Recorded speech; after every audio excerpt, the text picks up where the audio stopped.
Sir, உங்கள மாதிரி ஆளுங்க இந்த மாதிரி இடத்துக்கு வர்றது எனக்கு என்னமோ சரியா படல சார். நாராயணா, குடும்பத்தை காப்பாத்துற பொறுப்புல இருக்கிற பிள்ளைங்க பிரச்சனைகள் அதிகமாயிட்டே வருதுன்னு எதையும் கவனிக்காம விட்டுருவாங்களா?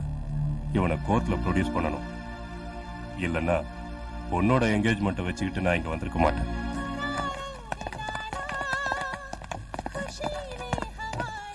பேசும்போது எச்சில் பட்டாலே காசு வாங்குற ஆளு நானு. அதுல என் கூட படுத்துட்டு போன நான் சும்மா விட்டுவேனா? காசை கொடுறா. ஓஹோ, என்ன இன்ஸ்பெக்டர் ஐயா, இன்னைக்காவது மனசு மாறிடுச்சா? சேத்துல நீந்தறது எருமைங்கதான், மனுஷங்க இல்ல. புடவை ஜருகைய பார்த்ததும் தடவர நிறைய ஆம்பளைங்களை நான் பாத்துட்டேன். ஆனா உங்களை மட்டும் என் பக்கம் எடுக்க முடியல. அழகுங்கிற இனிப்ப கடவுள் முன்னாடி வச்சா பிரசாதமாகாது. அதையே மார்க்கெட்ல வச்சா ஈக்கள் மொய்க்கும். சந்தையில ஸ்வீட் சாப்பிடுற பழக்கம் எனக்கு இல்ல. என் உடம்பு தொட்டவங்க நிறைய பேர் இருக்காங்க. ஆனா என் மனசை தொட்டது நீங்க ஒருத்தர் தான். என்னைக்காவது ஒரு நாள் உங்களுக்கு உதவி செய்ய முடிஞ்சதுன்னா நான் பிறந்ததுக்கு அர்த்தம் இருக்குன்னு நினைச்சுக்கிறேன்.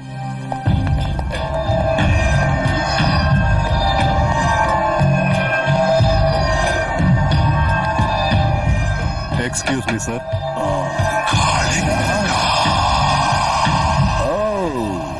இன்ஸ்பெக்டர், என்ன அங்கே நின்னுட்டீங்க? ஆடாடா, நீங்க எல்லாம் இங்க இருந்தீங்கன்னா சாரு பேச மாட்டாரு. போங்க போங்க போங்க. என்ன சீனியர் ஆபீசர் முன்னாடி சல்யூட் அடிக்க மறந்துட்டீங்களா? நான் சல்யூட் அடிக்கிறது யூனிஃபார்ம்ல இருக்கிறவங்களுக்கு தான். இப்போ உங்க உடம்பு மேல யூனிஃபார்மும் இல்ல, நீங்க இப்ப பண்ணிக்கிட்டு இருக்கிற வேலைக்கு சல்யூட் அடிக்கணுங்கிற அவசியம் இல்ல. கொழுப்பு ஜாஸ்தி ஆச்சுன்னா தண்ணி இல்லாத இடத்துல குழி தோண்ட வேண்டி இருக்கும். என்ன புரிஞ்சுதா? இஷ்டம் இல்லாம இந்த இடத்துக்கு வரதை விட கஷ்டமான அந்த இடம் எவ்வளவு மேல். உனக்கு டிபார்ட்மெண்ட் சப்போர்ட் இருக்குன்னு ரொம்ப ஆடிக்கிட்டு இருக்க. சப்போர்ட்ட நான் உருவாக்கல, சம்பாதிச்சிருக்கேன். நாகப்பனை கோர்ட்ல ப்ரொடியூஸ் பண்ணணும். அதுக்கு இந்த ஃபைல்ல உங்க சிக்னேச்சர் வாங்கிட்டு போலான்னு வந்தேன்.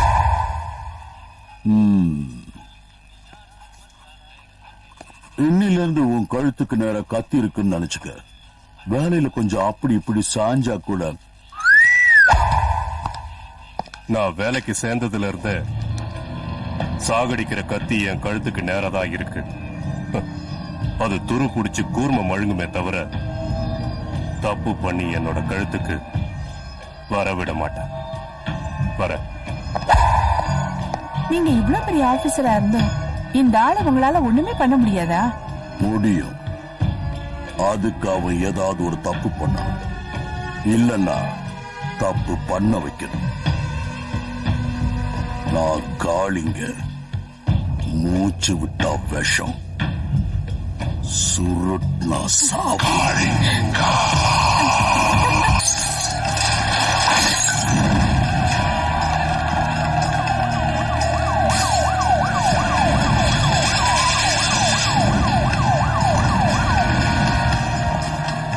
Constable, yes sir. Block that road on this okay, side. sir. 804. இங்க வா என் கூட. பாப்பா, உன் வீடு எங்கம்மா? அண்ணா நகர். ஓ, வா நான் டிராப் பண்றேன்.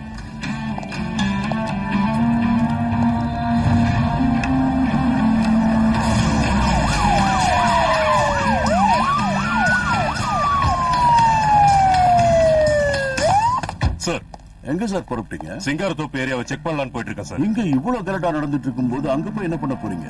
அங்க நான் போய் பாத்துக்கிறேன், நீங்க இங்கே இருங்க. Okay sir. Sir, if you don't mind, ஒரு சின்ன பொண்ணு என் வண்டியில இருக்கா. பாவம் இந்த கலாட்டால சிக்கிக்கிட்டா. அவளை அண்ணா நகர்ல டிராப் பண்ணிடுங்க சார். சாரி, அனுப்புங்க. Thank you sir. வாமா, வா.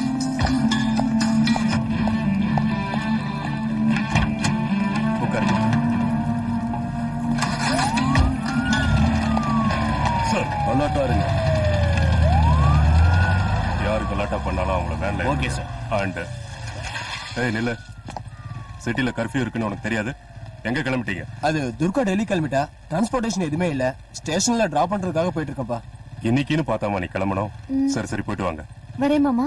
ஜாக்கிரதையா போமா. போய் சேர்ந்த உடனே எனக்கு ஃபோன் பண்ணணும். வரேன்ப்பா. பாய். சதீஷ் ஏன்டா இங்க உட்காந்துருக்க? என் தங்கச்சி காலைல இருந்து காணோம். ஊர் ஃபுல்லா கலாட்டாவா இருக்கு. எங்க போனானே தெரியல. அவளை எங்க தேடியும் கிடைக்கல. நீ ஒண்ணும் கவலைப்படாத, அவளுக்கு எதுவும் ஆயிருக்காது. தேடி பார்க்கலாம் வா. சரி.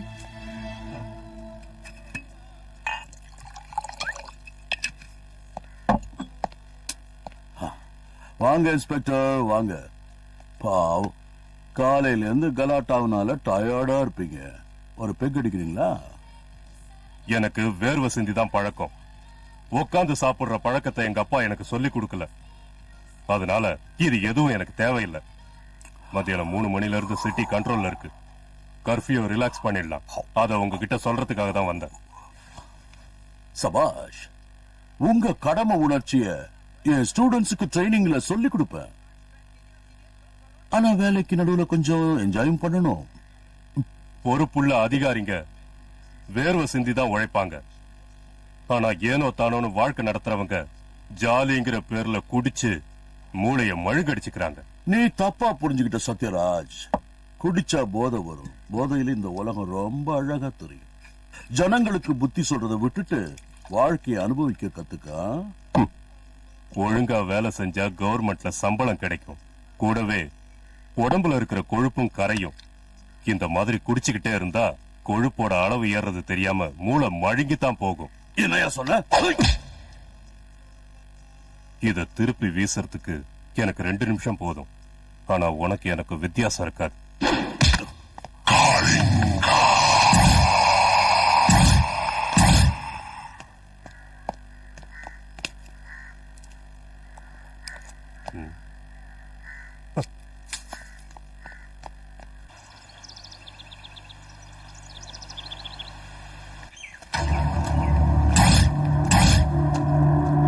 சார், ட்ரெயினுக்கு அடியில மாட்டினால 2 துண்டாயிடுச்சு. Very sad.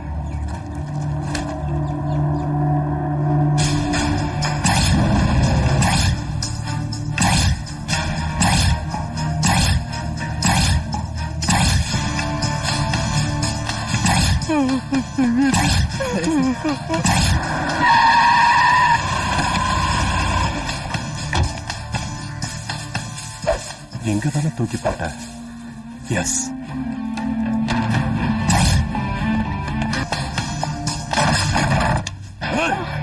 சத்யராஜ், சத்யராஜ், ஒண்ணும் தெரியாத அந்த அப்பாவி குழந்தைய உன் காம வேட்டைக்கு பலியாக்கிட்டேடா. ஏய், ஒரு சீனியர் ஆபீசர் மேல கை வைக்கிறியா? ரொம்ப ராஸ்கல்.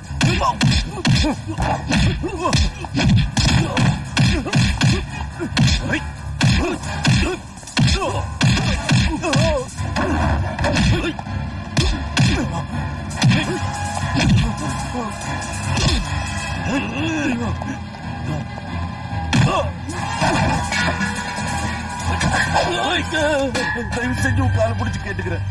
என்ன ஒண்ணும் பண்ணிடாத. நான் ஒரு சீனியர் ஆபீசர். 2 பேரும் ஒரே டிபார்ட்மெண்ட்ல இருக்கோம். தெரியாம தப்பு பண்ணிட்டேன். தயவு செஞ்சு என்ன மன்னிச்சு. நடிக்கிறியா? இதே மாதிரி தான் அந்த சின்ன குழந்தையும் என்ன விட்டுருங்கன்னு கெஞ்சி கதறி இருப்பா. சொந்த பொண்ணையே காம வெறியில பாக்குற ஒன்ன மாதிரி ஆளெல்லாம் உயிரோட விடக்கூடாதுடா. யாராவது ஒரு அடி முன்னாடி வந்தீங்க சுட்டு பொசிக்கணும். யாரும் வந்துடாதீங்க. அங்கேயே இருங்க சத்யராஜ். இது வரைக்கும் நீ யாருக்கிட்டெல்லாம் உன்னோட கௌரவத்தை காட்டிக்கிட்டு இருந்தியோ அவங்க முன்னாடி உன்னை கொண்டு போய் நிறுத்துறேன்டா. வாடா. பாருடி, நம்ம எடுத்துட்டு போறான்.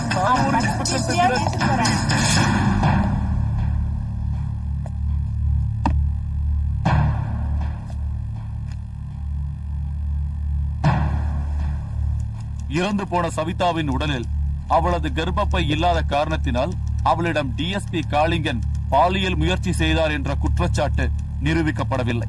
தவிர சவிதாவின் கொலையை டிஎஸ்பி காளிங்கன் தான் செய்தார் என்பதற்கு ஆதாரங்களாகவோ சாட்சிகளாகவோ தடயங்களாகவோ எதுவும் இல்லை. ஆகவே டிஎஸ்பி காளிங்கனை நிரபராதி என்று கூறி இந்த நீதிமன்றம் விடுதலை செய்கிறது.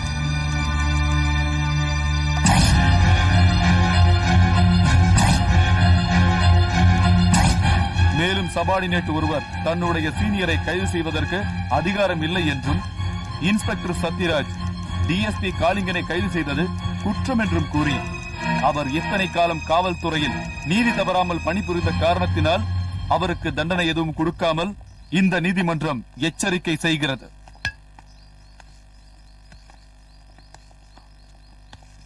தப்பு பண்ணிட்ட சத்யராஜ், தப்பு பண்ணிட்ட. எந்த ஜனங்க முன்னாடி என்ன அற நிர்வாணமா ஊர்வலமா அழைச்சிட்டு வந்தியோ அதே ஜனங்க முன்னாடி உன்னோட யூனிஃபார்மை கழட்டுற.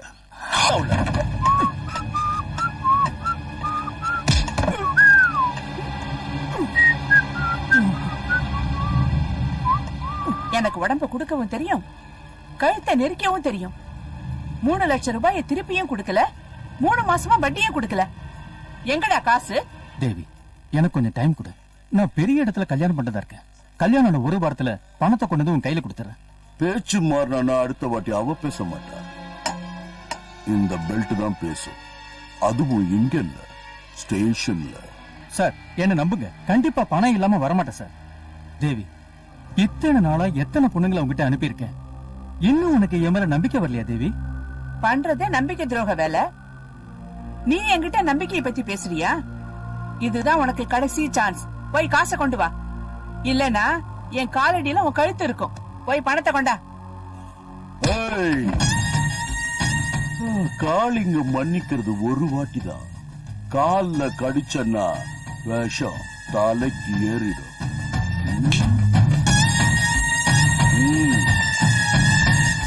சரி, நீ வா.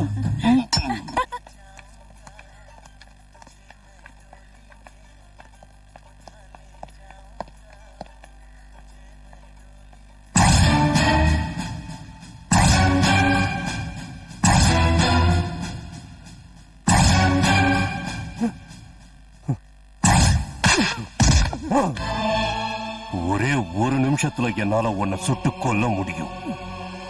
ஆனா என்ன பண்றது? அப்படி பண்ணா போக போறது என் கௌரவம் தான். இன்னொரு தடவை என் முன்னாடி உன்னை பார்த்த அப்படியே குழி தோண்டி புதைச்சிடுவேன். ஜாக்கிரதை. மாமா, மாமாவா? மாமா ராஸ்கல்.